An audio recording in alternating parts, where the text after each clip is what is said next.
আসসালামু আলাইকুম ভাই বন্ধুরা। আসলে গান দেহ ছাড়া, মানুষের জীবন ছাড়া, দুঃখ ছাড়া, সুখ ছাড়া মানে গান হয় না।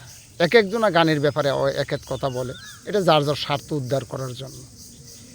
তো আব্দুল আলিম অনেক গানই গেছে। আব্দুল আলিমের একটা গানও কি ফালাই দেওয়ার মতো?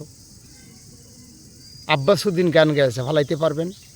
আব্দুল করিম গান গাইছে, কি ফালানো যাবে? ফালানো যাবে না। এরা যা গান লিখছে বুঝে শুনেই লিখছে। তো যাই হোক,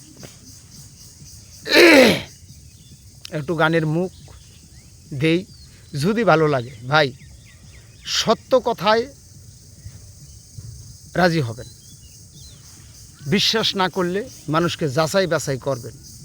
ইউনিয়ন পরিষদের ওয়ার্ডের চকিদারের থেকে শুরু করে মন্ত্রণালয় পর্যন্ত যত অনুদান, যত দান দক্ষিণা বা বড় বড় লোকেরা, বড় বড় প্রবাসীরা অনেক দান দক্ষিণা করে বড় বড় কন্টেন্ট ক্রিয়েটরের মাধ্যমে, হ্যাঁ, খালি দেখি আর শুনি। তা আসলে মূলত ঘটনা কেউ যাচাই করে দেখে না ঘটনাটা কতটুক কী। আমি বলছি আমার জিনিসটা আপনারা যাচাই করেন। আমি যে বারবার আমার এই ফেসবুকে, টিকটকে বা ইউটিউবে বলে থাকি যে আসলে আমি অসহায় মানুষ, আসলে আমি অসহায় ভাই। আমি এই শেষ বয়সে এইসব আমার মতো লোক করে না, আর অনেক লোক করে। তা আমি বুঝতে পারছি ওরা যে করে, ওরাও আমার মতো কিছু না কিছু জ্বালায় আছে, জ্বালায় ছাড়া আর করতে পারে না, এই লোকতা। তবে যাই হোক, আর কত কাল বাসবো আমি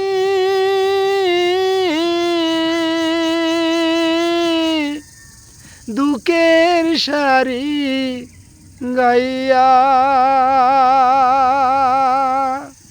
জনম গেল ঘাটে ঘাটে, আমার জনম গেল ঘাটে ঘাটে, বাঙ্গা তোরি বাইয়া রে আমার, বাঙ্গা তোরি বাইয়া।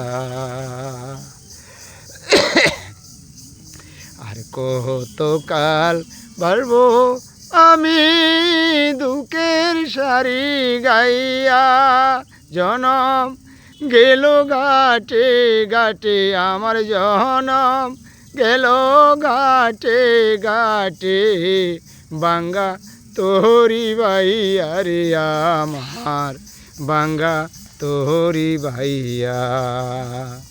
পরের বোঝা বইয়া বইয়া নৌকার গলই গেছে খইয়া রে, পরের বোঝা বইয়া বইয়া নৌকার গলই গেছে খইয়া রে, আমার নিজের বোঝা কে বইবে রে, আমার নিজের বোঝা কে বইবে, রাখবো কোথায় যাইয়া রে আমি, রাখবো কোথায় যাইয়া। ভাই, আসলে বাস্তবে কি সত্য একটা জিনিস, এটা গন্তব্যস্থানে পৌঁছাইতে অনেক সময়ের দরকার ব্যাপার। তাও এখানে স্বয়ং সম্পূর্ণ আল্লাহ নিজে থাকা লাগবে। আল্লাহ যদি দয়া মায়া মানুষের প্রতি না করে, হ্যাঁ, আপনি আমার কিচ্ছু করতে পারবেন না। আল্লাহ যদি আপনার উপরে অশেষ অশেষ রহমত করে, দয়া করে, আল্লাহ নিজে আমার চাউল ডাউল টাকা পয়সা যা কিছু দরকার আছে আল্লাহ নিজে কি আমারে দিবেন না? আপনাদের উপরে যখনই রহমত নাজিল হবে, মানুষের প্রতি মানুষের দয়া মায়া আসে, তখন সে বাধ্য হয় যে আমি এই জিনিসটা এই লোকের দিলে যদি এই লোকের উপকার হয় তাহলে আমি তারে দিই, তখনই তার দেওয়া সম্ভব হয়। এর আগে কেউ দিতে পারে না।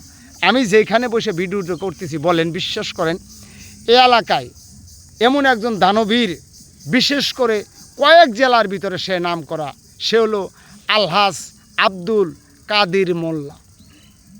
ওই গ্রামের মধ্যে আমি একজন মুসাফির। এইবার কথাটা বললাম, এইবার যদি এটা প্রমাণ করতে চান, যাচাই বাছাই করতে চান, তাহলে অবশ্যই অবশ্যই অবশ্যই হ্যাঁ, ঠিকানা এর চেয়ে সহজ আর হয় না। যেমন পাঁচকান্দি ডিগ্রি কলেজ বললে, এলা ময়মনসিংহে বলেন, কিশোরগঞ্জে বলেন, গাজীপুরই বলেন, টাঙ্গাইলই বলেন, যেখানে বলেন, পাঁচকান্দি আলহাজ আব্দুল কাদির মোল্লা ডিগ্রি কলেজ বললে চিনে না জানে না এমন বিভিন্ন জেলার লোক এই গ্রামের মধ্যে আলহাজ আব্দুল কাদির মোল্লা ডিগ্রি কলেজে আইসা পড়াশোনা করে। তাও পচা মশা ছাত্র এখানে কোনো খাওয়া নাই, পচা মশা ছাত্র খাওয়া নাই, বাছাই করা বাছাই করা, ঠেলা আছে, বুঝেন না, ঠেলা আছে, এখানে পড়তে হলে ঠেলা আছে। ওই ঢাকা ভার্সিটি পড়তে পারবেন, সমস্যা নাই, কিন্তু আলহাজ আব্দুল কাদির মোল্লা ডিগ্রি কলেজে ওই জানতানের কোনো খাওয়া নাই। ওই গ্রামে আমার জন্ম, কিন্তু সময় আমার ঘরে ফান্তা বাতো থাকে না ভাই। অনেক বিরক্ত করলাম, আর লম্বা করলাম না। আমার ভিডিওটা অবশ্যই অবশ্যই অনুগ্রহপূর্ব আপনারা দেখবেন ভাই, আমার কথাটি শুনবেন। এই যে নাতিটা এবার এই ডিগ্রি কলেজের এখানে এসে নামে খালি জিজ্ঞেস করবেন আফসার উদ্দিন টিকটক করে, মানুষে বলে দিবে। আগে চিনতো না, টিকটক করার পরে ফোলাপান হ্যান মোটামুটি রাস্তায় বাড়লে যে টিকটকার আইছে, সেলিব্রিটি আইছে, তো সেলিব্রিটি তো দূরে থাকে, আমি এখনও বেলব্যাডিই পাইছি না। সত্যি কথা বললাম। সকলকে ধন্যবাদ। আসসালামু আলাইকুম আরহামতুল্লাহি ওয়াবারাকাতু। এই দেখেন আমার একজন উনি কইতাছে, তে যাক, আর দেরি করলাম না ভাই, সকলে ভালো থাকবেন।